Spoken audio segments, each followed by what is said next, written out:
Well, thank you everybody for coming. We really appreciate this. This is our first time doing this evening panel. And two of our panelists haven't made it yet. I'm hoping that they arrive soon and that they find their way to 307. But until that time, we'll just start. If they come, they come. If they don't, I hope I'll have them all write to you in the future. So the name of our panel tonight is the International Alumni Panel. Each person here has been an international student at Pratt and has gone on to be on their OPT. I'd like to welcome to the audience Allison from the International Office of Student Affairs. So I know that you all know her. I hope you know her. And if you have any questions about doing OPT or anything about your time at Pratt, please see her. Everybody knows Allison? Okay. And thank you panelists for coming this evening. I really appreciate it. Thank you so much. And we're lucky that we have a variety of different majors represented. The first person who is going to speak, he's not here right now. His name is Alan Ning.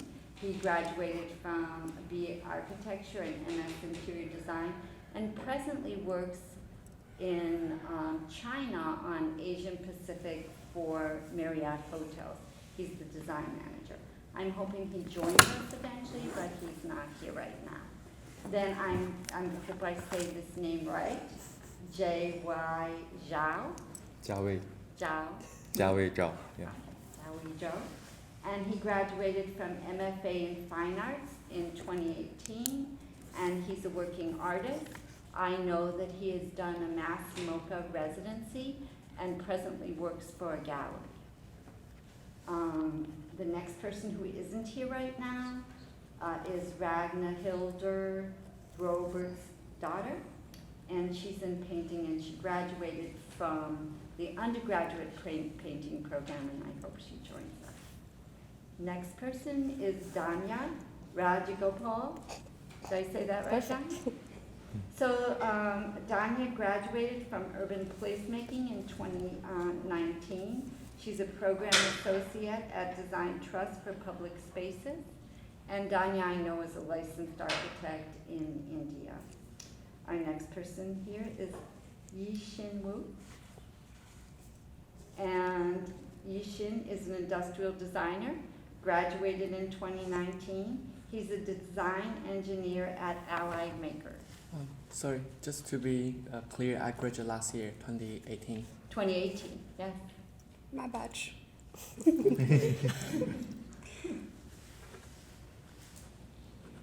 And do you want to just tell us what you do as an industrial designer, just for a second?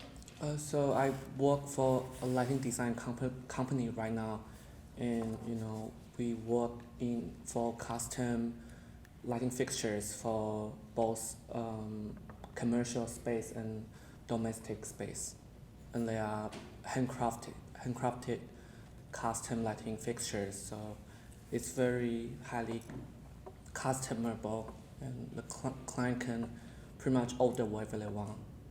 Okay. And then our next speaker is Shantali Pai. Did I say that right? Shatali. Shantali? Yeah. Very close.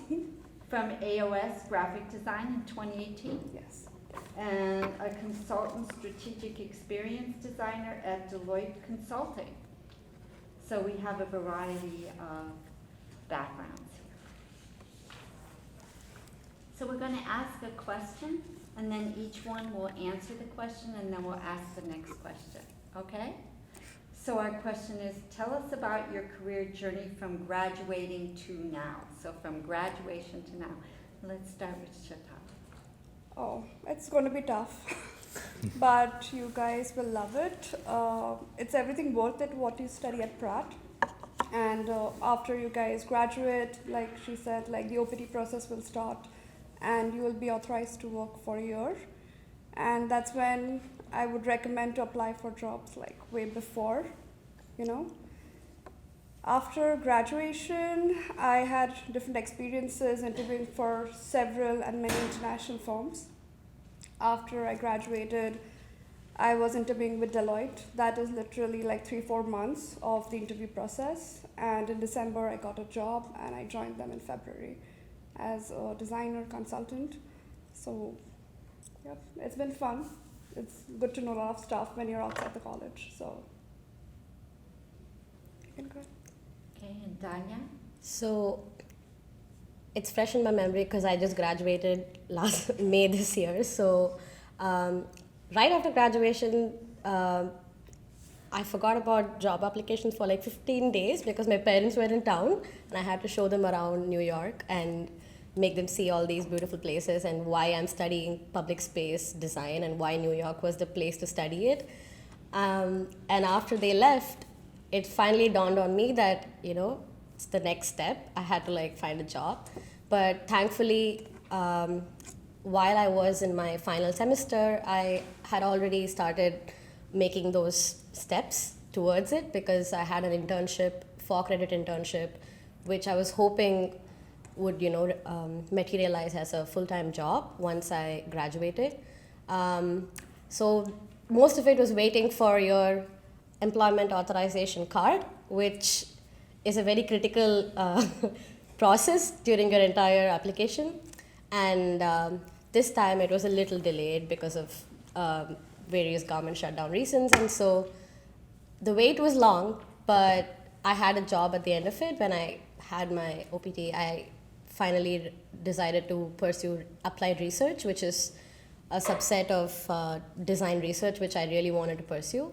So working with communities and civic engagement groups and applying my architectural design background and what I studied in placemaking in a more community-led design background. So my discipline sort of pushed me towards research, and I ended up working in a nonprofit called Design Trust for Public Space, which is which works on a co-equal partnership with multiple agencies and makes sure that real collaboration happens and eventually leads to policy changes.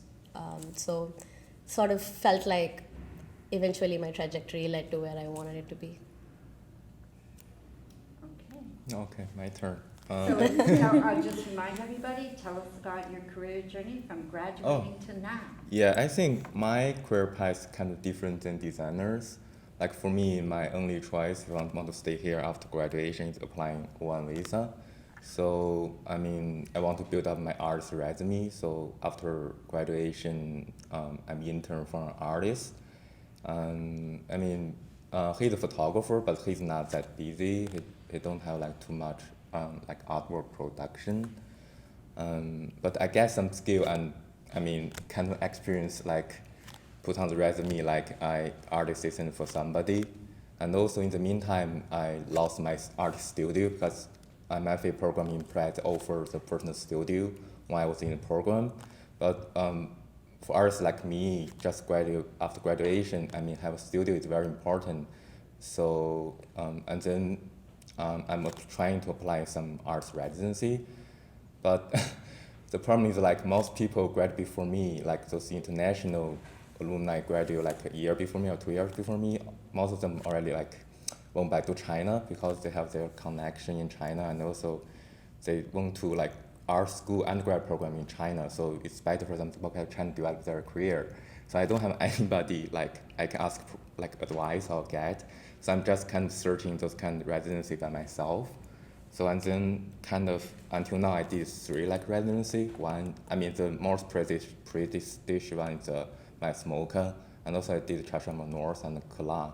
So it's very good for like applying arts visa. So and right now I'm working in like gallery in Lower East Side and as a part-time gallery assistant. I think like the thing is like the gallery job is not like paying too much, so you cannot offer like support yourself. But the good thing is like you can see like how those artists already in the gallery, how they interact with the market, and also you can see how like those gallery owner and director, how they interact with artists. So it's interesting to me that you said you didn't know, I'm moving over here for the mic, but it's interesting to me that you said you didn't know what to do. But you eventually came to the CCPD office. So one of the things that happened when he came to the CCPD office is that I realized he's an artist, and even if he returns home to China, he can still show in the United States. So I connected him with, who did I connect you with? Oh yeah, Yan Yan. Yeah. And she's a graduate of the Arts and Cultural Management program. So the two of them are working together now to make opportunities for him in the United States to show in the future. So that's an important thing to realize, to connect with other alumni at Pratt and use their skills. It's very good. Okay, next person. So I'm Ishan, and I would say my journey began a little bit before graduation. I know I need an internship in my resume before I graduate, so I found an internship at a packaging design, small packaging design firm in my senior year. So when I graduate in May, I do have something in my resume I can talk to the interviewer about during several interviews. And I was very lucky to find a job at last year July, and I have been working there since then. You know, like for a lighting design company as a design engineer. Like what I said, we do handmade custom lighting. It's a very enjoyable job. And a funny story is I actually found a job through a school. When I graduate, my current company reached out to the school and said, hey, we are trying to find some newly graduate student, and we want some people have strong ability. So our department head sent an email to everybody who just graduate. So I would say if you guys are trying to look for a job, you know, pay really close attention to the school emails. Sometimes they are very valuable opportunities. So now let's ask the next question to you, and we'll come back the other way. So what do you wish you would have known before you graduated? I would say I wish I know how much, during the interview, how much they want to see if you have like previous experience, either it's internship or special project, relate to what they are actually doing in the company. It's quite critical sometimes because they need to see if you are a good fit to the company, and just like having like relative experience really helps. And you, what do you wish you would have known before you graduated? I think, yeah, the most important thing for me is like, I mean, the program, actually, MFA program is really great. I mean, the professor was there, they're also great, like about critique and also how to, I mean, help me out build up like a strong like body work, but they never talk about those residencies, and also like, I mean, for artists, there's like no company or there are no like institute. I mean, they just hire like artists as a job position. So I think it's very important for us, like what kind of choice we can have as artists to support ourselves after graduation, like yeah, for living purpose. Yeah. So it's interesting because he did artist residencies, and when he went to the artist residencies, they offered opportunities also. So when you went to Mass MoCA, you spoke at a library, correct? It's not Mass MoCA, it's called Chashama, the residency called Chashama North. Okay. Yeah. And you spoke at a library, is that? Yeah, it's a like small town called Pipelines Free Library. So yeah, it's kind of arts talk can build up the arts right, and also it's good to interact with the local people, because like it's really small town, so like there's like residency kind of in nowhere, but still, I mean, we need to interact with the people. It's good to build up like your audience for your own like artwork. Yeah. And you met other artists there also from different places? Yes, but most of them from New York, like based in New York. But it's good to like meet those artists and keep in touch afterwards. Yeah, because and honestly, like when I was in school, it's really I mean study was there and build up my work. I didn't like interact too much when I was in school because I didn't start arts in my undergrad. You may know Deborah, I studied business administration in Dallas, Texas. So I don't know much about the art career and the market. So yeah, I think it's good to doing some residency after graduation. So would you want to change that now if you had it to do over again? Would you want to be more networking when you're a student? Yeah, I think so because at that time I don't know too much. Like, I mean, most of my colleagues, I think. I mean, maybe Americans people know more than to have more resource definitely, but those colleagues, international people, yeah, they don't know, too much about like what we should do in New York, like participate in the opening and something else. So, and Danya, what do you wish you would have known before you graduated? For me, it was like the opposite. I did way too much networking. Oh, really? So the idea was for me, because I've learned over the course of the past couple of months that it is very important to find that one thing that sets you apart from the rest of the people who are studying in the same program. So what is that extra skill that you think this particular organization might hire you for? Because taking my own personal example, I got an internship at Design Trust for Public Space as a communications intern, writing and researching about projects, which had nothing to do with design. But I knew that because I had a skill which was writing and communication, and because it was an organization that I really was interested in having a longer term opportunity with, I found that as to be like a very interesting entry point for me, and I could do what I like to do. At the same time, eventually now I'm a program associate doing actual design facilitation and research. So that one skill that sets you apart could be ArcGIS, or it could be you as a, I don't know, like any skill like civic engagement. Put that on your resume or try to like build on that as a strength. So that will be an extra opportunity for you that might be something that the organization might look for. So that was something I learned. And also I learned all these information because I had a heads up working with Deborah in CCPD. It helped me to like see what kind of issues would come up and how to like prepare for it. But also it was suggested a lot that I look up other alumni and go for informational interviews with organizations that you might be interested in. Even if they don't have an open job opportunity, if you write to them and be like, hey, I'm interested in this particular project or work, can I talk to you more about the person working in this project? You actually get a face-to-face interaction with them, and it's happened to me 3 times, which has given me other leads and let me understand how that particular industry works, or if it's something that I want to do. So those 2 things I always keep in mind. How did you find those alumni?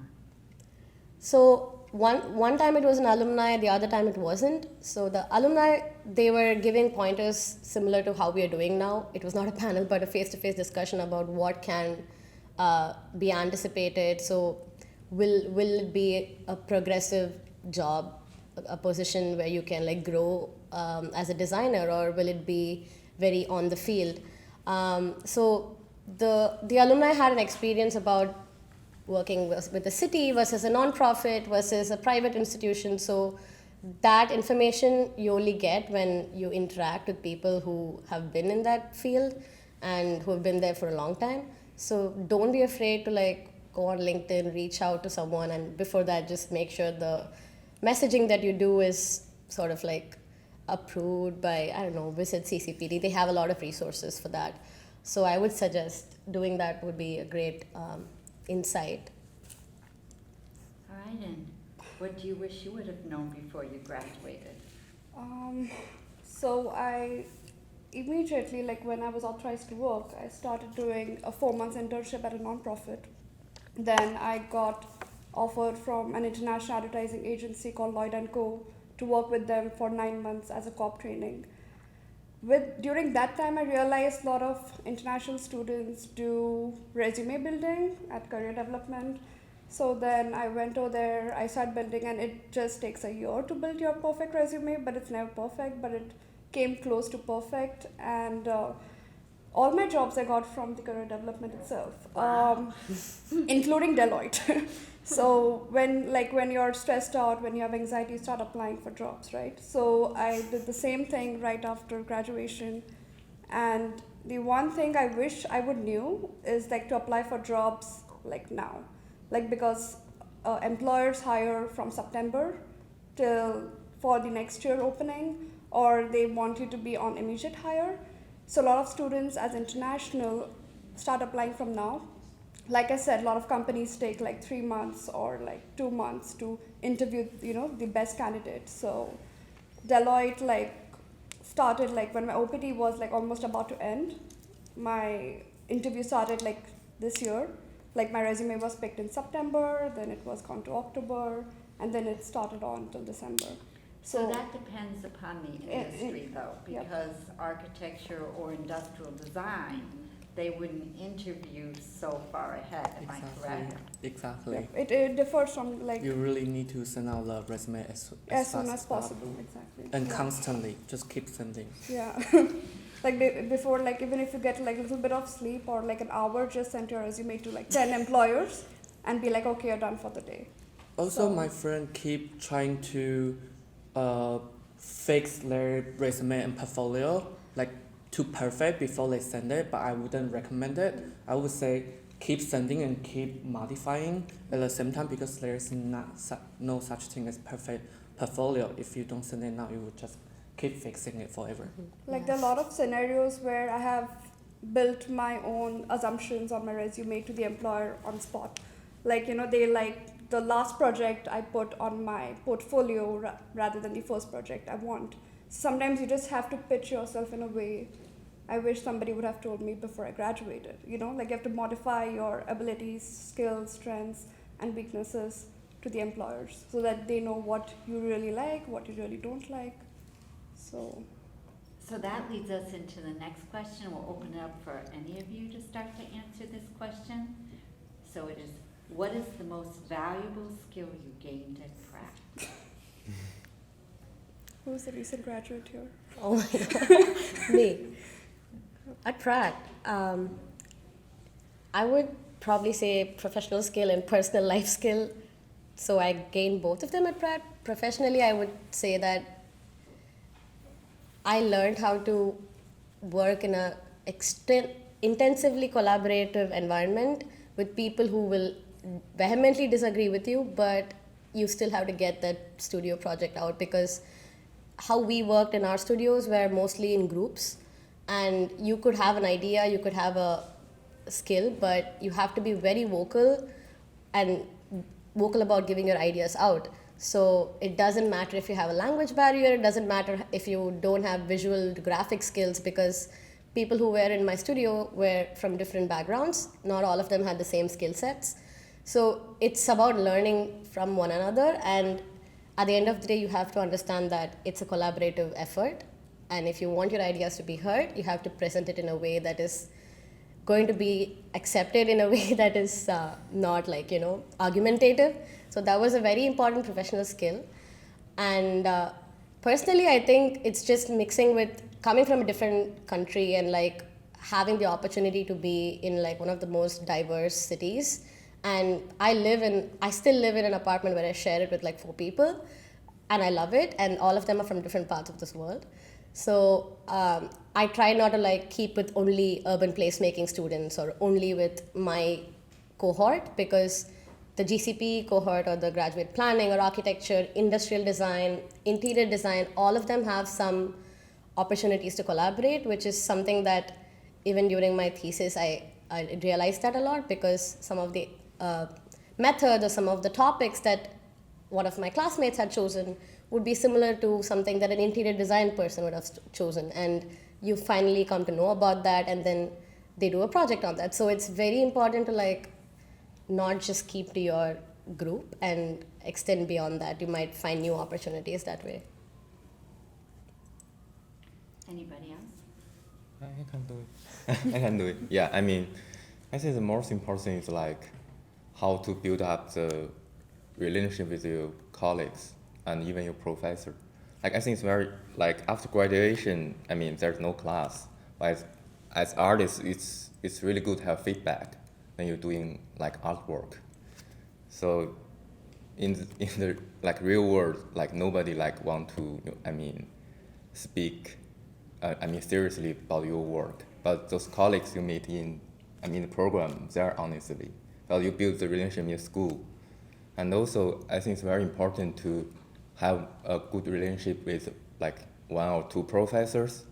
They are still your mentors after graduation. They can give you advice because I think most like professors in the MFA program, they're also in the real art world, so they can give you some advice after graduation. Even they can do recommendation letter and also refer you. Because my art assistant job, like, is one of my professor refer me over there. Like, I see you nodding with that. Yeah, I really agree with Yeah. Zhao. Like professors at Pratt, they are really truly amazing people, and they are very generous. Like they would do anything for you guys. Like they would teach you when you are at school. When you leave school, they like worry about if you find a job or not, and they will give you recommendations if you need a job, or they would give you recommendation if you are trying to apply for another school or whatever kind of program. They are really generous, so always maintain a good relationship with the professor. I think that's very important. Be very respectful and don't take their kindness for granted. And for me, a really big thing I learned at Pratt is a really good work ethic. It relates to how intense industrial design, architecture, and interior design field are. They're very intense, so you need to work with a team in a very fast-paced environment, which means you should have a really good work ethic. It's very similar to how we work as a team at Pratt. You need to respect your coworkers. You need to like force yourself to communicate all the time. If you don't understand or if you are confused about anything, you need to double check, triple check until everybody are very clear about the details. You need to respect the deadline, and because if you have some kind of delay at work, it will cause really big trouble for your coworkers. So always respect the deadline, bring energy to work space, respect your coworker. Yeah, and I think that's really important, and it also means you can work with your coworkers like better. You guys is forming a trust relationship. So now I'm going to move close to the microphone when I ask this question. You've all been so positive. So now we'd like to hear the challenges you've had on. Oh God. And who's going to go first?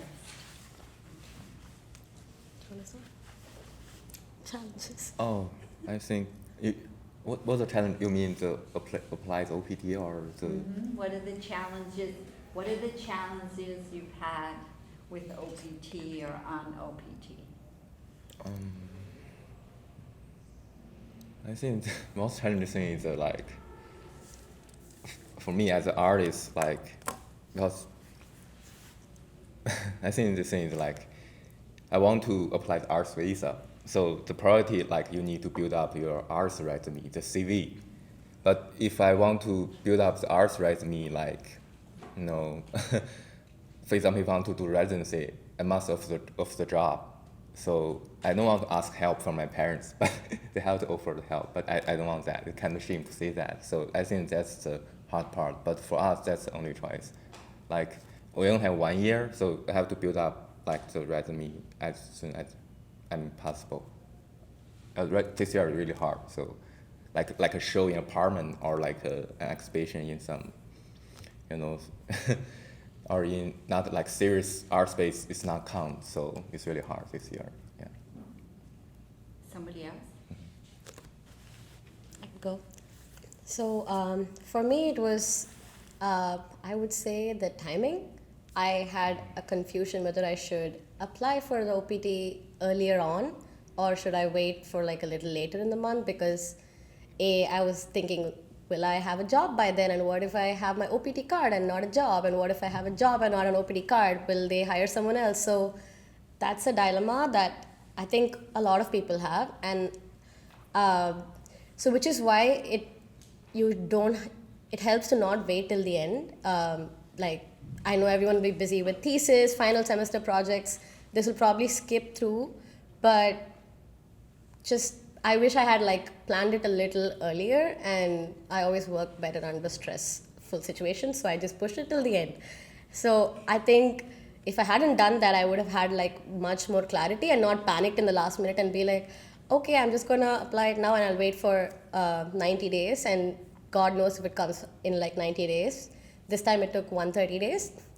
But that's again, it depends. If you apply earlier, you get it earlier. So that means, will you have a job offer in hand by the time you get that OPT is a critical question, and that depends on, is your internship going to materialize into a full-time job, or do you have to freshly apply? Is your resume, portfolio, everything ready by that time that you're confident that you can send it out and attend interviews in the first month of your OPT process? So that was a dilemma. So I wish that was one of the biggest challenges. But yeah, I think most of you will get through it quite easily. Don't worry about it. How long did it take for you to get your job? So I found a job early July, and surprisingly, I was one of the earliest student in my year to find a job. So I would recommend everybody, like for industrial design, to start their OPT at July, because it is very time consuming to find a job. Especially if some of you guys only start to find job after graduation, the process can take months, as we all know. So you do want to have a little bit more time, especially thinking about the following year. You might want to apply for H1B or O1B, and you would need more time to stay in the United States. So personally, I would recommend maybe July would be a good time. And you did an internship when you were a student? Mm-hmm. Yeah, I don't think I was able to do internship after graduation, and as you know, a lot of internships in New York, as valuable as they are, sometimes they don't pay their interns, and that could be a challenge, especially after we graduate. Some of us don't want to take money from our parents anymore. I would say if you get an internship right, like if your dates are close and if you apply for a closer date and not for a later one, whatever you get, I think just get started on. And keep on modifying your resume, portfolio and stuff accordingly. And I don't know if I should say this, but don't keep high expectation, but just keep a target and goal set that you want to go there. But try and explore your skills. Try, if you get an internship, if you get like freelancing, if you get assistant job, or if you get any sort of work, just start with it so you know the do's and don'ts when you get the actual job. That really helps when your OPT begins. And if it's still beginning, if you're still waiting for your card to come, I think there are a lot of things to do. There are online courses you can do till it comes, but try and do something more productive and don't wait for the time that it's going to come,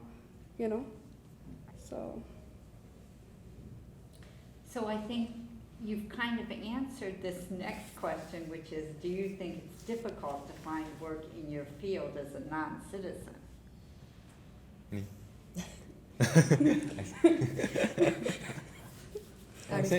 Personally, I don't think it's that difficult. You really need to stay positive and stay confident. Don't sell yourself short and don't show up. I have been seeing a lot of interviews when I was in this company, because we have an open office, and a lot of international students, when they come in, they would sell themselves short, or they would be very shy and they would say, "Oh, I'm sorry, my English is very poor." They would keep apologizing, but don't, like, when you show up, be very confident. And I am very confident at everybody at Pratt. Like, this is a very well-respected school and everybody from Pratt, graduate from Pratt, have like really strong skill set and focus on your strong skill set instead of your weakness. Like hide it and fix them when you get a job. So did you find it difficult to interview? Actually,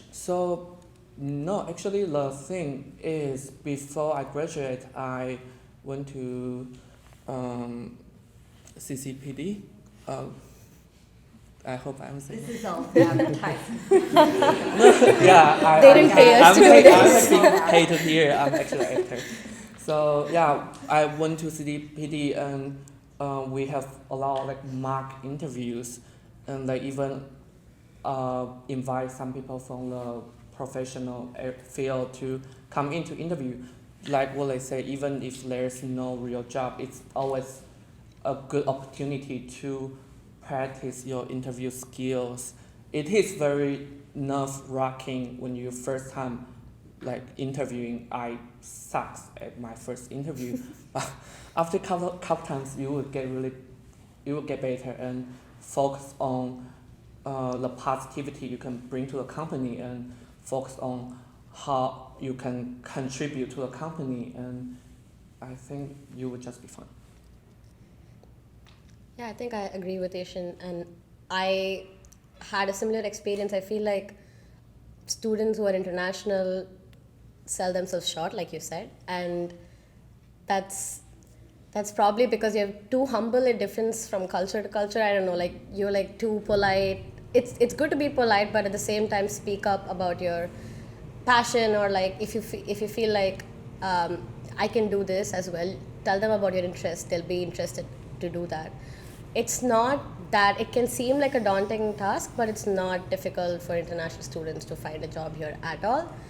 It really matters whether you find a job that you really like and you're really passionate about doing. That's the hard part, right? So and don't worry too much about finding any job. Be very clear about, this is the path that I want. At least in the last semester, you'll have a rough idea as to, do I want to do architectural design which does parametric, or do I want to concentrate on like the public realm? So you'll need to have like that particular niche that you develop, which could set you apart, and your portfolio and your work samples can speak for that. And it shouldn't be that difficult after that. Just be confident with your skills and your, which means that you have to be that much better. So that's just about it. It's not hard at all. So I'm wondering if in some way you have an advantage of being from another country. Do you see any benefit from being from another country? Oh, yes. There's right now there are some Chinese gallery in New York, and some Chinese artists working here. They need people to be fluent both in English and Chinese. So I think it's an advantage if you want to international work in a gallery, like ordering from China. Yeah. That's an advantage because during my co-op training, when I was just having a casual conversation with this art director, she told, like, usually they're not allowed to expose who their clients are because you're just interviewing. But she was like, oh my God, you're from India. Where from India? And I was like, Mumbai. She's like, oh my God, we have a campaign which is going on for a brand called Adidas, and we need you. Like literally I got an offer letter the next day. This was not even like, we just started discussing over the campaign they have, how I was interested in photography as an external skill. And then I was like, oh my God, okay, I'll come from when? Like the next week? And that job was mine. So it was great, and it was good to know that they are also looking at different spaces and not only the States. So even if you are from China, if you are from Kenya, if you are from India, or different countries, it really helps and also adds an advantage of how you pitch yourself.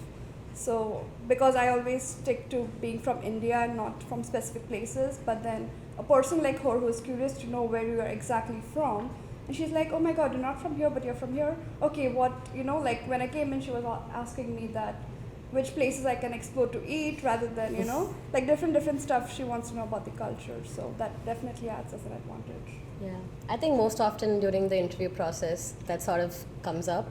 But what is interesting is the person who's interviewing you likes to hear your stories or anecdotes that in some way relate to their own project. So if you're able to compare and say, there was this issue that I worked on as an architect when I was in India, and similarly, this can probably be looked at in this project that you have done in your firm. So finding those relationships between your past work experience in your past countries and how you dealt with those challenges and how they can be similar or different in the new context like the United States, that shows that you can be critical thinking and you are able to connect different things, because I had a lot of work experience back in India before I came here. So don't miss out on those opportunities to like bring those up and use them as interesting anecdotes to blend with that particular job interview that you're doing or their work. Also, to add on to this, like try to network outside Pratt as well, because the competition is very high. There are a lot of schools who want the same job as you want. So try to go to like AIG events, like different events related to your field of work. You just meet different people who call you for like, you know, like a dinner or something. You just meet and you just become friends for life. So I think it just helps quite a lot. Like I just know somebody whom I connected on LinkedIn 3 years back, and I meet him 3 years later on in the States, and he calls me for, I'm looking for an internship. He calls me for his party or an event in his company, and I was like, oh my god, I'm just meeting the art director of the company I want to work with. Okay, this is crazy, I just want to be here. So literally I think I was at that event for like 2 hours just to know what they think, how they function, so I can implement that in the field of work you are in. So it's always good to know different kinds of people. So that kind of leads us to our next question is, how do you think the job market in the U.S. or abroad is changing? Subjective. Right? Very subjective question. Subjective question, yeah. I do see nationality become like matter a little bit less now than before. People, because like how the whole was so tightly together. Now, people really want that true talent. They want people with strong abilities. So where you are from doesn't really matter that much, as long as you have a really strong skill set and you present yourself very well in an interview, and you study the company before you went to the interview, like thoroughly. I really don't think, you know, being an international student is a challenging. And So it's interesting because you work in a lighting company, designing and lighting. So you design here, is that produced in China? we actually produce in America, locally.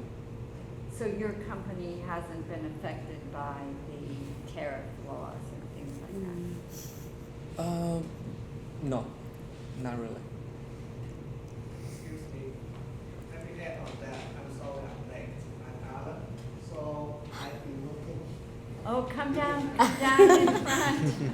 So And take a I'm seat, we seasoned, want to put you on the microphone. So Alumni. this is Alan Ying, and as we mentioned before at the beginning of our session, is that he graduated in BArch and then went on and got a master's in interiors. And he worked for Gensler and he worked for Richard Meyer, right? And now he's in charge of design for Asian Pacific Marriott Hotels. Yes, thank you. Thank you for having me. I think I want to add it to the last questions you guys have for the job market in the United States or the globally. I think a lot of companies is like the global company already. So they're looking for the talents for all over the world. So you need to positioning, you want to stay to the career starting in here, or you want to start it in your home country as well. So when you make up your mind and look at the company, what the position they're opening, and they can able to create what your jobs and also the opportunity around your country and also globally as well. What can I say? Yeah, like companies like Deloitte like wants their people to travel. So like you said, like they don't want like only in the States. You might go to London for a project, you might just go to Japan, or you can just go anywhere. So always be open-minded that you want to explore. As a designer, it's always good to explore different spaces. Do you want to add to any of the questions we went through? I don't think we need to. If the audience have specific questions later on, I can ask. Okay. So I think our last question we've already discussed in many ways. Are there any resources or strategies you would recommend to current students who are preparing to enter the professional world? So one was the big advertisement of the CCPD, right? Mock interviews, resumes, portfolio assistance, jobs. You got your jobs from the CCPD, many of you. Obviously, Connections and networking to other people, right? Any other resources? Pratt that you- portal is important. What one? Pratt portal. Pratt portal Yeah. is important? Yep. You mean the Pratt Pro? Yeah. The portal you have. Yeah. Oh, have you noticed we've changed it to Handshake, Pratt Yeah. Pro Handshake? Oh, Yeah. wow. So we're just struggling to get all the companies to move over to that, but we're doing our best to do that, right? Yeah. So she mentioned AIGA.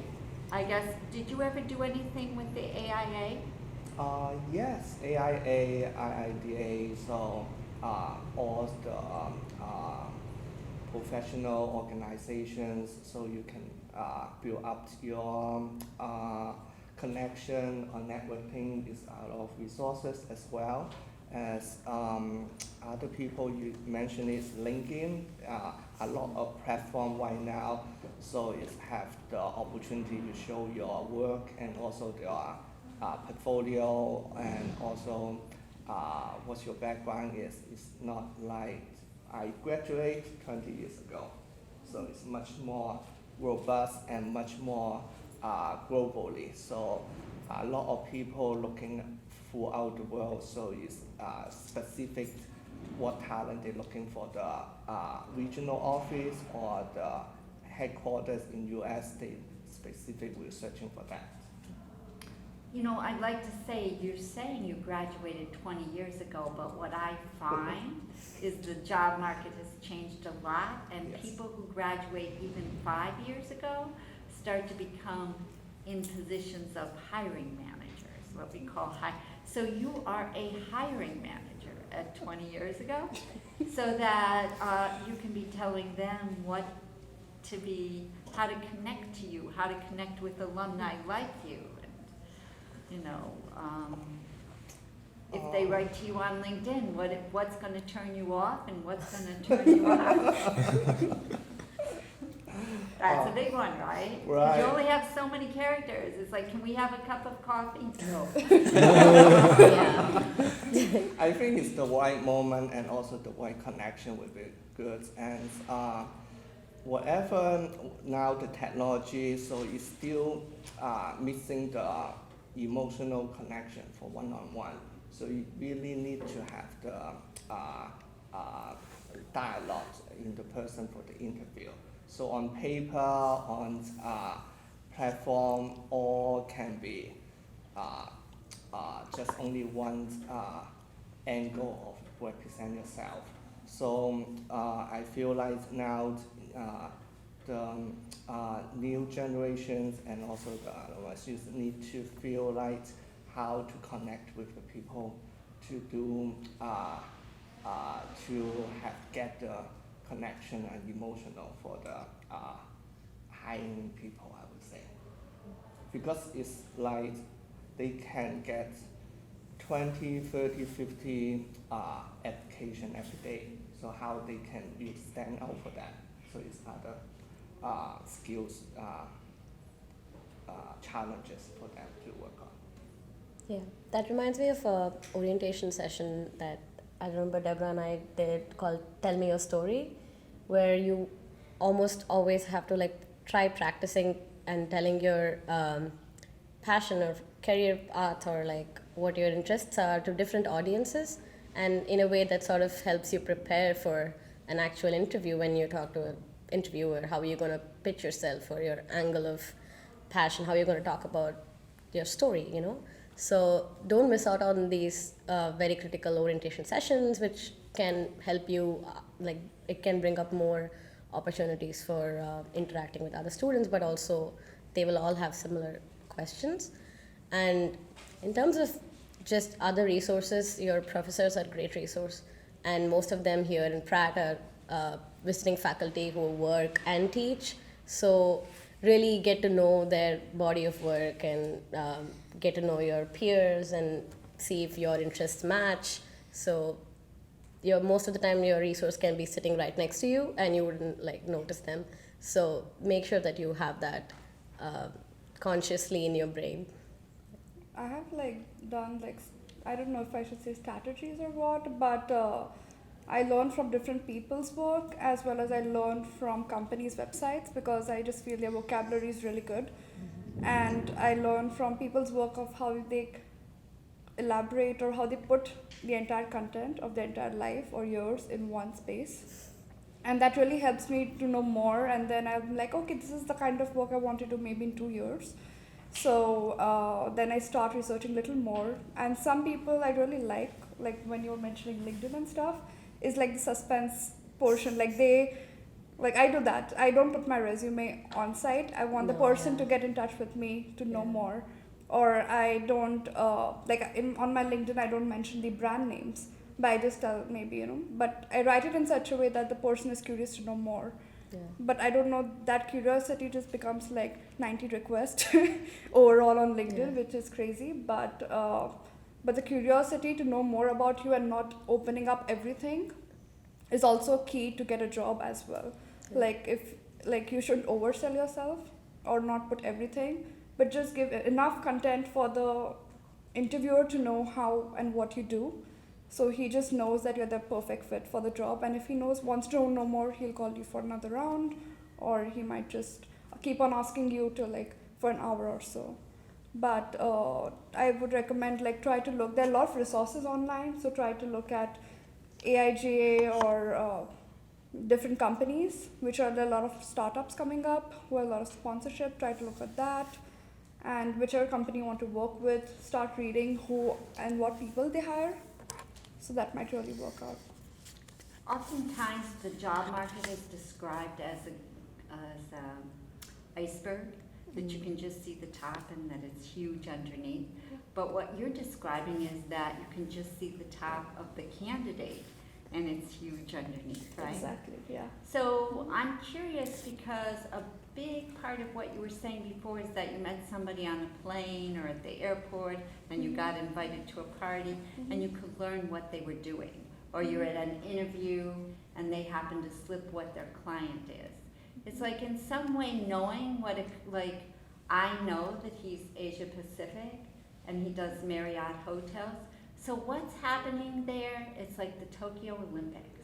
And I'm thinking, wow, if he's building hotels right now, maybe I should approach him now, because it's like a restaurant. A restaurant is so busy that if you go in and they go, here, pick up the dishes, and before you know it, you're the cook, you know? So how can you find, if everybody's hiding their information, how can you really find it and feel every day when you wake up that you're on a path, that it's not just when you go to the airport or you're... For example, I used to put just I have 2-page resume, so I used to put just 1-page resume, that much enough of content, only for the time I felt the market was really open. But I used to keep on modifying, re-putting it. But I used to give them a Behance thing, which was a little old but not current work, but I used to keep on updating. So within my first 5 projects, which just stand out, so maybe 6 projects stands out, I just get interview calls based on that. So then I know this is the kind of work they come from, this is the kind of work they like, and that's how I have to tweak my current work to show it to them. But a lot of my projects were client based, so it becomes non-disclosure, you just can't show it to clients. So that used to be also one point where I had to just stop myself. Like, if I do it with this company, if I show my previous clients' work to them, how will this company trust me to show or hire me, trusting me that I wouldn't show their work to somebody else? So I used to just show them like chips of work modified, and I used to be like, I can't show forward, like I can't show any of their work. It's like I have like signed a contract with them, but I can talk about it. I can speak about it. I can speak about this work for hours if you want. But like, because it's a short interview, I'll condense it and be like, this is this kind of nature of work I have done, and that's what I really like to do, but this is what I also do. So sometimes, like most of my client-based work, I just can't show. So that was a thing at Deloitte. When I had a behavioral interview, I just had to stop and be like, I can't do this, I can't show you, but I can talk about it. So literally I spoke to him for half an hour about the kind of work I did with them, what strategies I used for them, what clients I worked for, how did the art director respond to me, how did I respond to them, and then it just kept on going on. So it just depends on which company, what the job market is and everything. So like what she just said, a lot of projects we work on are confidential, but on the other hand, whatever the company show on their website, on their social media, are for public. So if anything you ever work on are in their website or media, social media, or anything similar, they are the thing you can talk about during interviews. And speaking of how you learn about a company really is about underneath, I would think their website is actually a really good place to start. That's their company branding, their company image, how they want to portray themselves to the public. So by starting it, you can actually find a lot of details within. And how much more do you find on your company's Instagram account? How much? You know, how much Much more information. information than what you see on the website if a person's following the company's Instagram account? I would say a lot. A lot of time the company is doing a lot of branding unconsciously, but when you really study every image, every website, every project they show what they are proud of, you can really find the character of the company. It's almost like a personality of a company. You can, and based on that, you can really build yourself a strategy when you go into the interview. But to add to that, like when I was interviewing for Deloitte, Deloitte is a very huge umbrella. So they have different parts, and the company I interviewed for, they just had one-page website, which wasn't giving me enough content or what. So I used it against them as a strategy, and I was like, the basic question is like, what do you know about the company? And I was like, I wish I knew more, but where should I find it, Like I did entire research, I sat late nights, but I couldn't find. So I wrote down points and I just shoot it over them in a better way so that they don't get offended, that I just need to know more. Like I didn't find this, I didn't find that, and the curiosity just shows. So it was really good for them to answer back. So that also can be one strategy if you don't find information online or anywhere else. Yeah, it doesn't hurt if you just ask really very sincerely.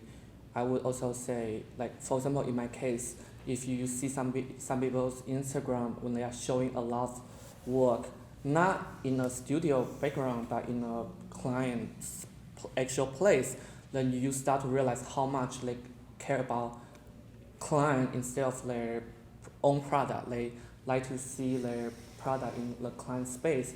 So now you do have keyword, which is client.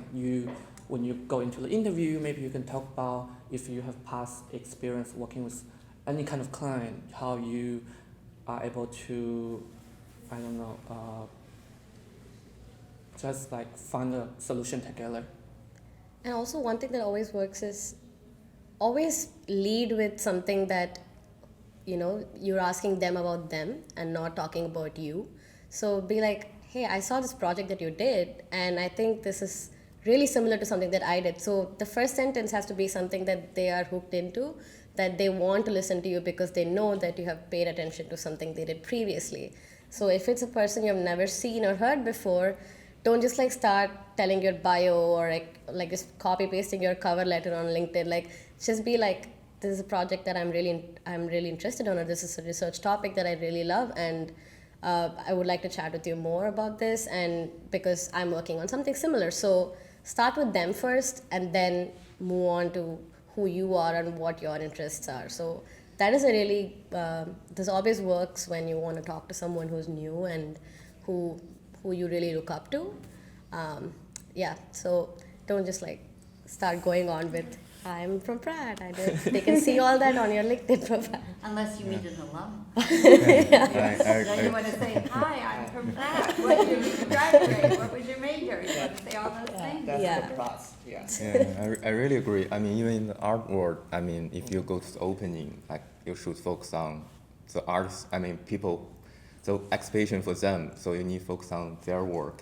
So I learned that from Deborah. So those people who are artists should come to CCPT earlier and talk with Okay, Deborah. So now tips. I'm going to Yeah. clearly describe this. If you go to an opening, the opening is the artist night. So if it's the artist showing, you need to let that artist talk about them and their work, because their friends are there.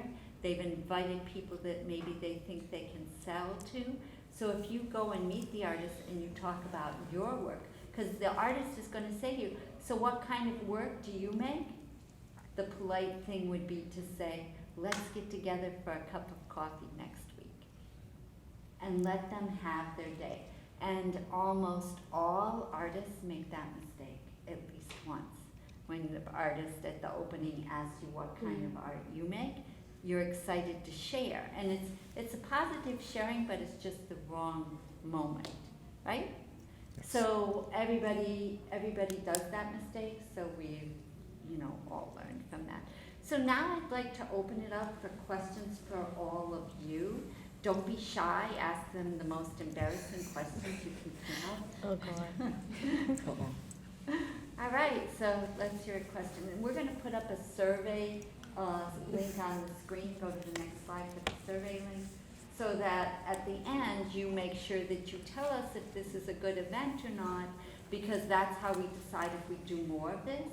And this is the first time we've done this panel like this in the evening, and so we'd love to know your feedback. Okay? So first question. Kate, can you notice when they're asking a question and call on them? And I think I'll have to repeat the question over here in the mic. Okay? So see if you see somebody asking a question.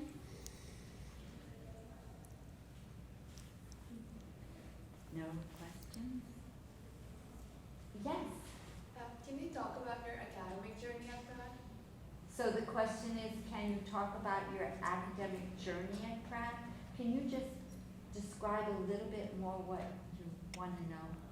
I basically want to know all the pathways you took to deciding what you actually want to do and which field you actually want to go in your career, in your pathways. So you're asking them how they made the decision to go to the major that they're studying at Pratt? Yeah. Anybody want to take that one? I have a question. What is your major?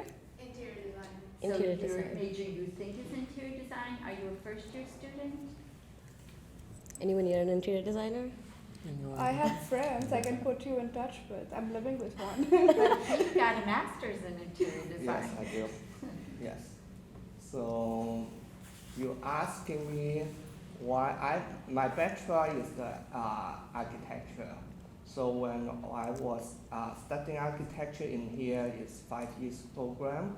So and on top of that, I double majored, and before the graduate, I studied in the interior design as well. And so in that time, I know the journey become the architect will be long, because you need to study to work for certain years to gain the credit and apply for the license exam also, as well as I want to do something more smaller scales and more not the long term, because of the building can be up for 5 or 10 years. It depends on the project on that. So I know really clear what I want to do. So that's why I doing the interior architecture as well in the interior. And your second part of it is, yes, after I graduate, before I do some internship as well as some different field, residential, and then I enter to the hospitality field as well. And I did taught in Pratt for a couple years, and then I moved on to other area to work with interior, more focused on the hospitality as well. Will be the coffee house, one of the biggest coffee house in the state. So then I moved from New York to the other state to work with them. And I think academic-wise, it's always like, do you put all of your effort in getting that 4.0 GPA and, having that, or do you also do extracurricular and also manage that? So it can be challenging, but that's the fun part about being in grad school or an undergrad school. You have to figure out if you're getting all of the education and skills and knowledge that you want through the credits that you're taking, through the courses that you're taking. So pick the courses based on what skill you want to learn, as opposed to, the rest of my classmates are taking this, so I probably will work better with them. Don't have that attitude, because most of the time people tend to pick courses because they have familiar faces in the same class. So pick something that you really want to do, and that can inform, in a way, if you like that particular style of design, or if you have a professor who is teaching a course that you think their firm or their previous work is interesting to you, it can be like a gateway to meet them as well. So pick those courses, and at the same time, be very active outside of academic circles as well, because a lot of times that can give a different, I'm sure for an artist like you, that's a huge part as well. When you have students all the time, having actual professionals outside of the campus and connecting with them in really interesting ways can be useful. So that was actually most of my college. It was just, how do I balance these two? Because I wanted to do both. Yeah. Actually, you can even go other way around. Think of a project you would like to do, and then you pick your courses.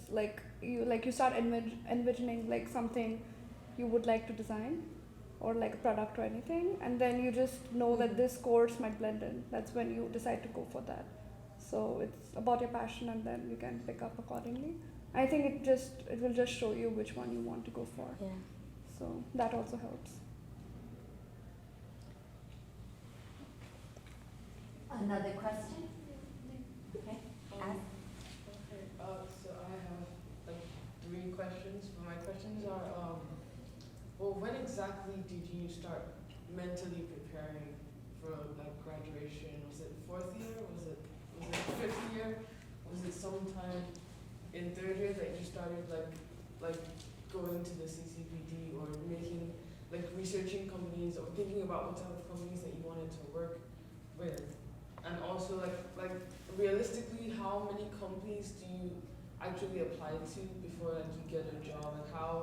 How high do you reach when you're applying to companies? Do you apply to the ones the dream companies, or do you keep it realistic? And how diverse do you keep your job search? And So the first question was, when do you start looking for a job? When you start going to the CCPD, and how many companies should you have on that list that you're interested in applying to? How diverse? How high do you reach when you're applying? How high do you reach when you're applying? And the next question is, how high do you reach? Yeah. Once again, what's your major? Architecture.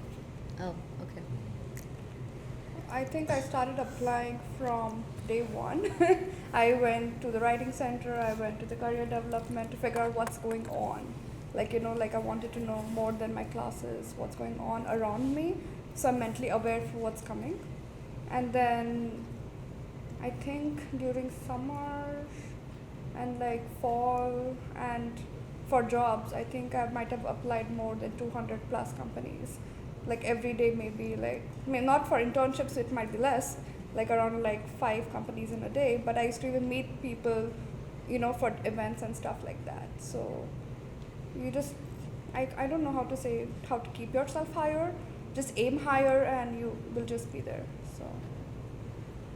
I think for me, it was like I did not apply to 200 companies at all. But what I did was really synthesize my list. So I knew, maybe because it's the field might be different, you know, so you can't have a similar.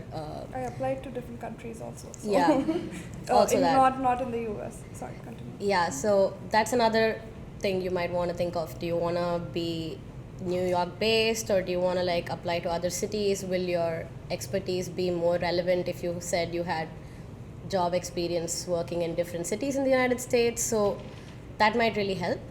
And also, in terms of when did I start, I think honestly speaking, when I started my internship, so the first 9 months when you are in on campus as an international student, you cannot have an internship or volunteer work, or you can't do anything outside of off campus. You can work on campus only. So that, don't think about it as like I'm losing out on that 9 months. Think about it like those 9 months, probably research properly what you want to do after that, so you can start applying. If you're in town for summer, it's really helpful. You can take up some summer jobs, summer positions, and see how that helps. But the list itself, as and when, I don't know if your studio projects will be like collaborative projects, because in the urban planning studio, it was you collaborate with a community partner, or you have a client, or real-time projects that happen. So if you have those contacts and connections, then those studios will inform your list in a way, you know, like when you research for a project or for like a design, you will know some names that come up. And yeah, like really paying attention during classes, like just interact with your professors with an interest in the subject, and not like I want to find a job. Like that shouldn't be like the constant angle in which you approach anyone. Talk about your interests and your passion, and not like I want an H-1B visa. Like that's probably like going to sway them a little away. So that's something that I think the list is something ongoing. So first 9 months, you'll have plenty of time to do that. And just start applying, and you'll know when you land one. So what I'm hearing from you, the first 9 months, you're kind of starting to make your career. Yeah, in a way. So you're going to events at Pratt, the AIGA, the AIA. You're starting to understand how they work by viewing their websites, following their Instagram account. So if you meet them at the AIGA, you can talk to them and start to build your network. So I don't think anybody wants a job. Yeah, they want a career. I think everybody really dreams of a career. And so you're not delaying it through those 9 months. You're actually starting to have it ferment. Yeah. 9 months. So how many companies to have on that list? All of them. Yeah. Would you have a ton of experience like me? Would you say all of them? Or which one? You want Me? I think just depends on the personality. For me, less is more. So if you know what you want and you want to get it to a house, just make the list of it. So for me, when I starting it, so I know I need to prepare how long need to have a credit to and then I need to take the exam. So this is my career path and goal.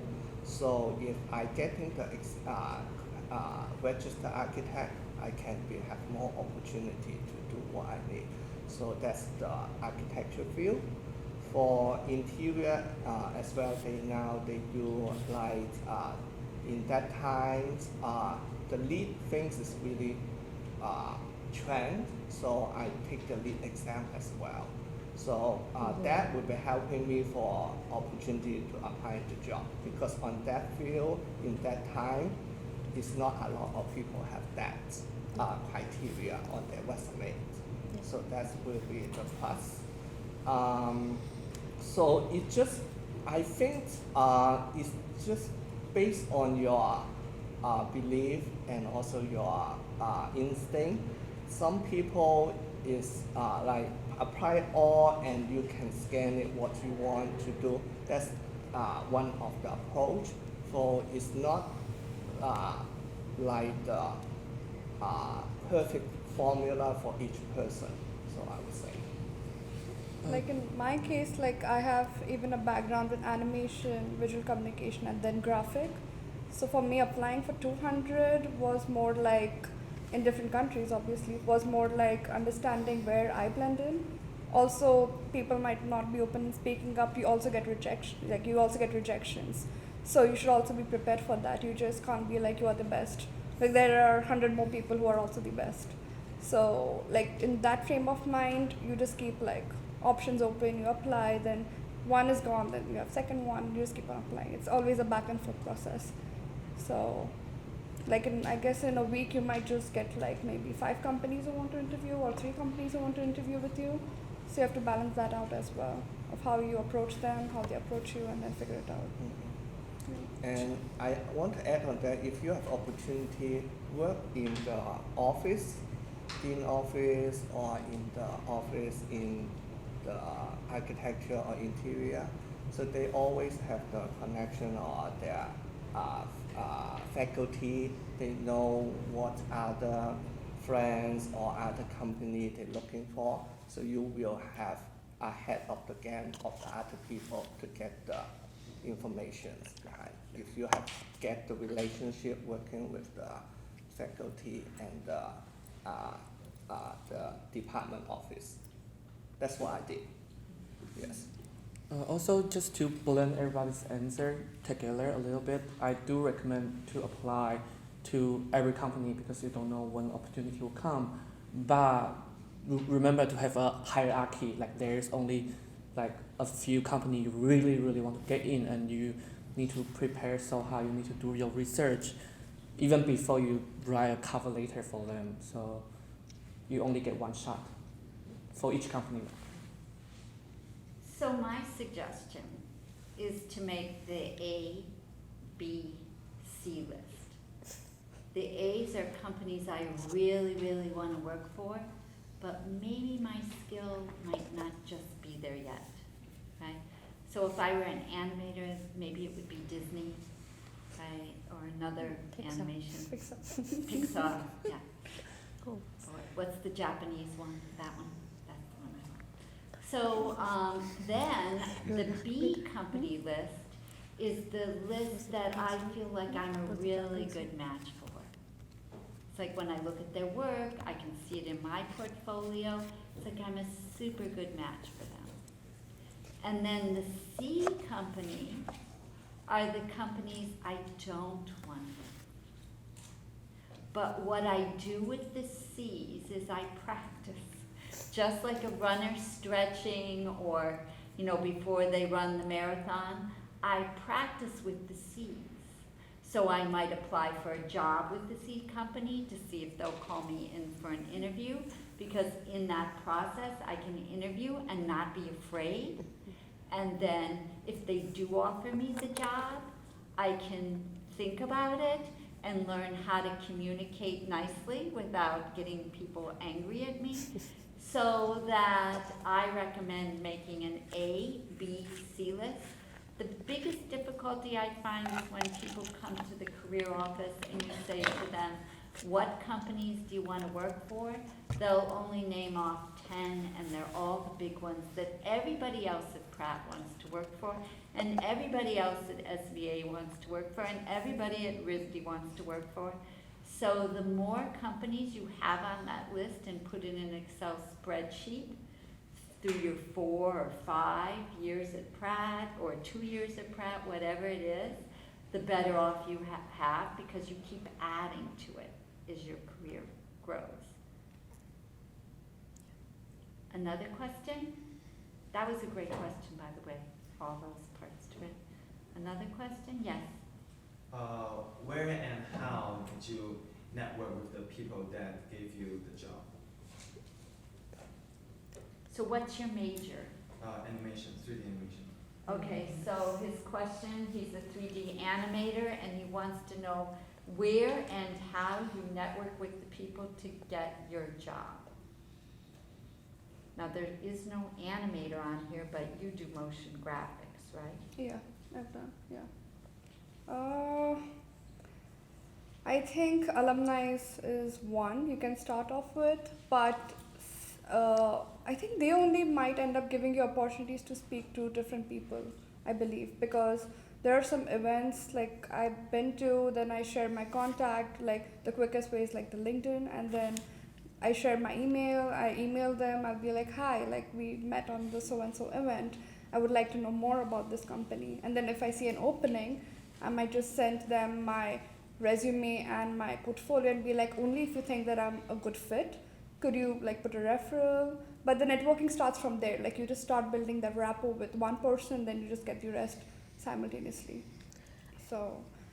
And I am not an animator or anything, but because I have some information of like cultural institutions and like neighborhood organizations that have events where they, like they have like these personal screening events or pop-up events where you have and they encourage people, new artists or upcoming artists to like show their work, or if you have a 5-minute graphic animation video. I've been to some of those in Bed-Stuy.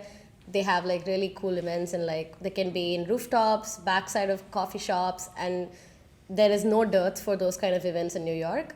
And Brooklyn especially is really cool in those aspects. So I've been to these animation shows or short film festivals where it's like just neighborhood based, and artists who are in that neighborhood, they show those like 5-minute clips, and it can be a very interesting way to get your work out, but at the same time meet them. And there are some there's one in Flatbush which caters to specifically Caribbean population, and it's called Caribbeing, and they have these pop-up venues which happen in these trailers, these shipping containers.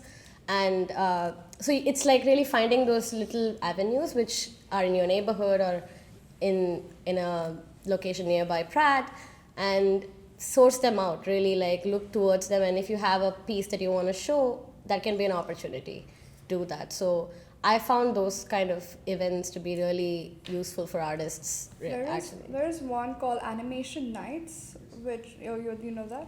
Yeah, they have those screenings and stuff. I would also recommend to go a little outside the horizon, because design is not just in one sector. Like it's not just in New York. Like go like Boston has like museums. Like there are different spaces which has museums. So if you have some time in your schedule, try to make a plan and go, because you might find artists there also. So just go a little off the grid as well, to check out what's going on around you. One of the things I always say to filmmakers, that maybe they like a particular film, and everybody wants to meet the director, but I say look at the credits like for the photographer or something else, and then write to them about their work and that you'd like to meet with them. And everybody's always honored if you've really paid attention to their work, not just the big name person. So, do you see any more questions? Yes. I've got 2 questions. First one is, what's the working environment of your current company? And the second is, what's the biggest challenge you face with when you first go into the company and when you try to really get involved into the working environment? So the question was, what's the working environment of the company? Yeah. So that's such a broad question, because what's your major? Communications design. So that's for one person, and it would be that each company that person goes to will be very different. Just like in architecture, all the companies will be very different. So you find the one that fits your personality. And what was the second question? What's the biggest challenge when you first go into the company? Okay, so that would be like, what's the biggest challenge on your first day at the job? So one of the things I just want to say is that I always tell people when they go to the interview, imagine it's your first day on the job. Pretend you are working there already, and what do you need to know? So you want to take that one? So interestingly, my first day and first week actually is a trial week. I went there, they want to trial me for a week.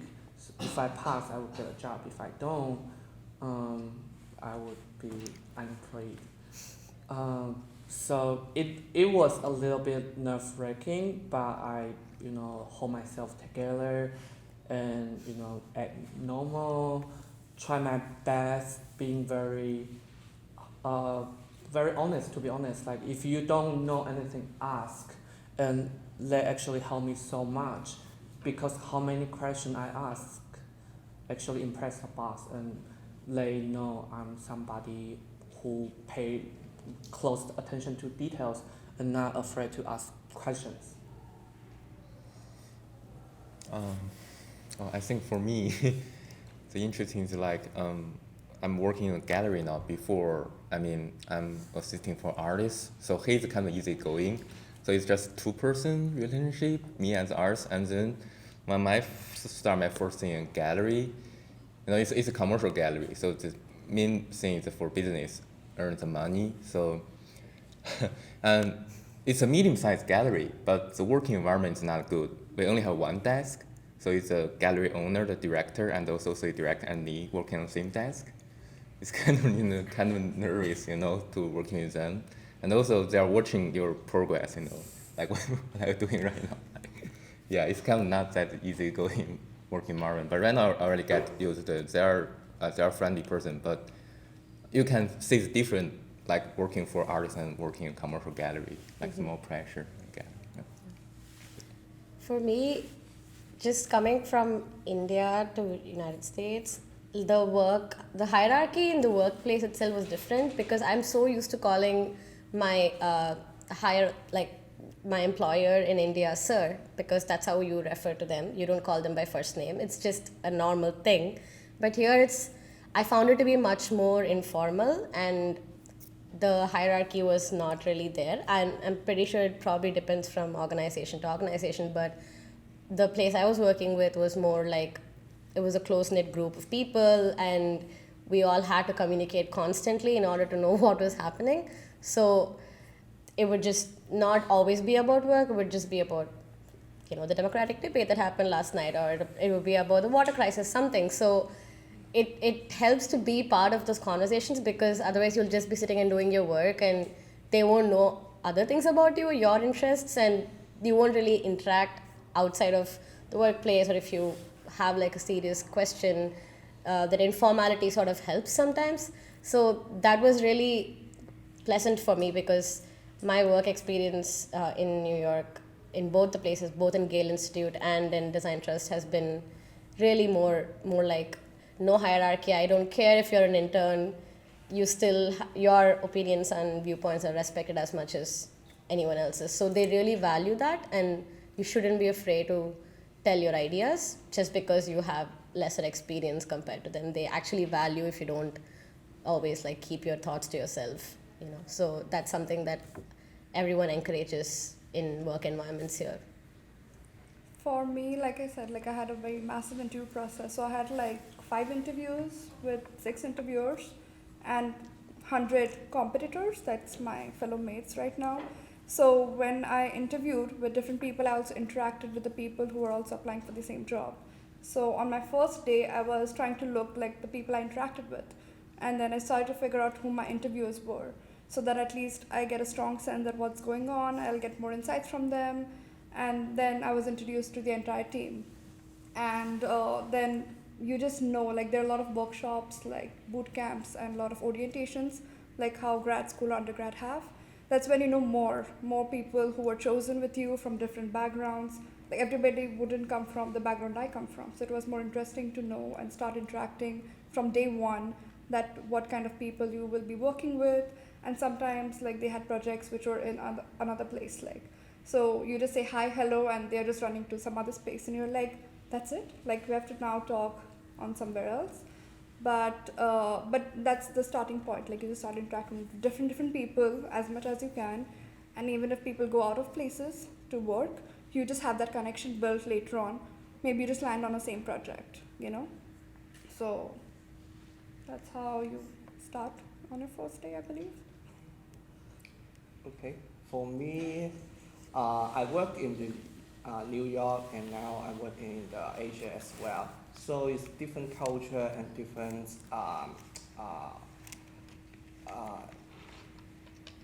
dynamic, I would say. So you need to be agile and be adopting what the environment and what the coworker, and also collaborate with the people working with you. For my experience in New York, yes, the Western culture is more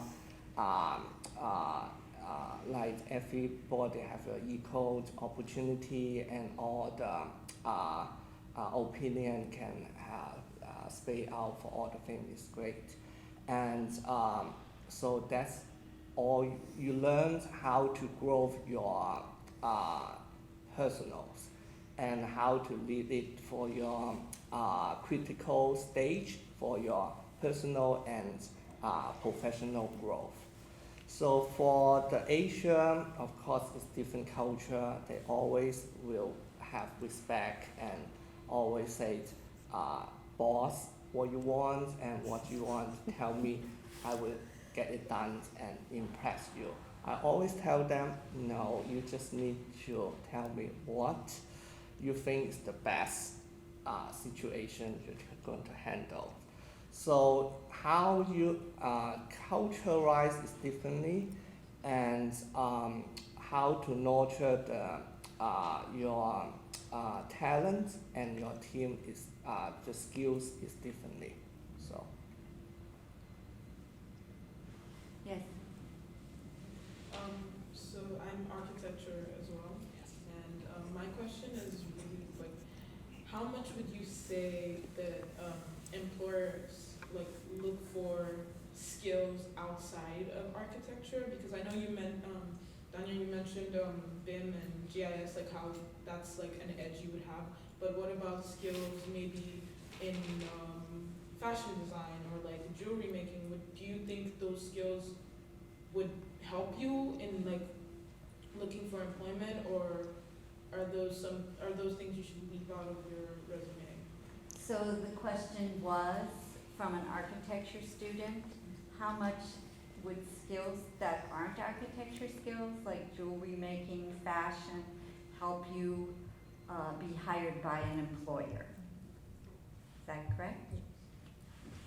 I think it's great, fascinating. You have your outside of your professional, have your interest of other areas as well. Don't lose that. And but you need to tell your employees is how you can, this is the assets, how you can help them to, for your professional as well.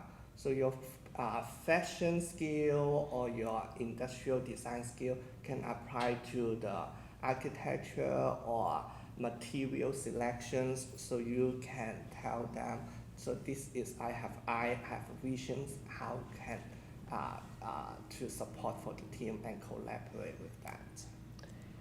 Yeah, just echoing what he just said right now, we come across a lot of graduate students during our CCPD orientation sessions and like portfolio sessions, where they will have really interesting projects on like certain 3D printing projects for jewelry making and things like that, which they will put on their work sample, and the work sample will be going out to architecture firms which do not have anything to do with any of those kind of skills.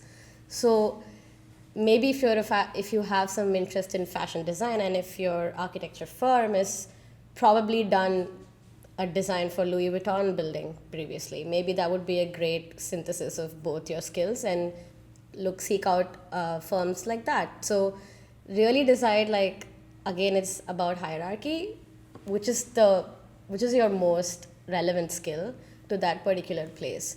So you might find places that have both work for you, but at the same time, in your cover letter, like you just said, how can you extrapolate it and make it sound like I have the skill, and how is that informed my practice as an architect, or really spin it around their work or your background as the core subject that you took, and why you really took that as, like, why did you want to do jewelry making? Was it to understand how to do 3D printing or material design, or was it because you had an interest in fashion? So you really have to be clear about why you're doing what you're doing and where you're applying to in order to pick those particular skills and put it.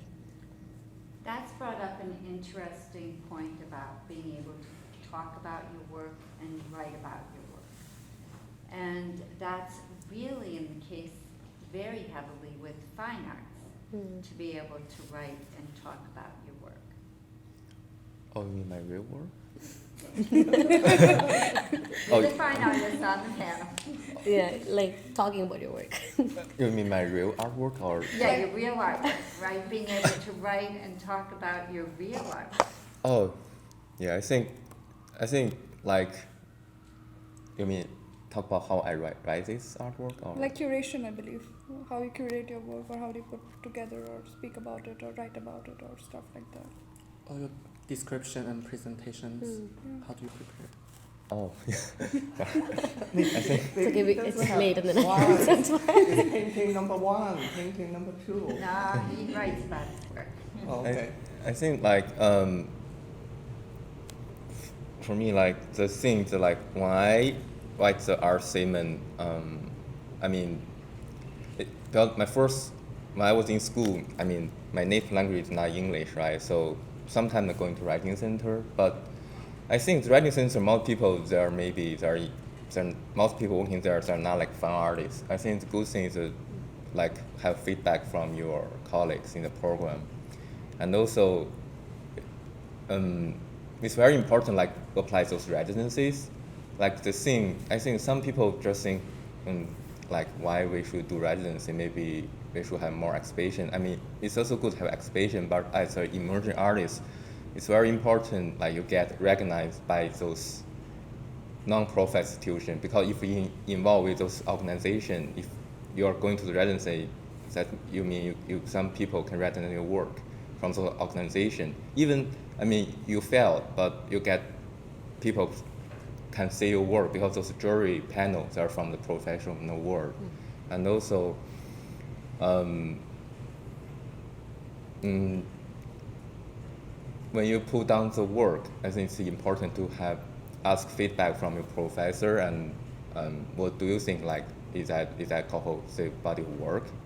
So I think that's why I mentioned before, like, it's very important, like you still have some strong relation with your colleague even after graduation, or some friend in our field, like who can give you honest feedback. It's really hard, like just write something by yourself.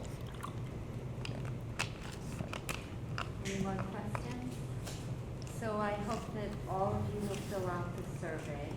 I hope that you'll come up and speak to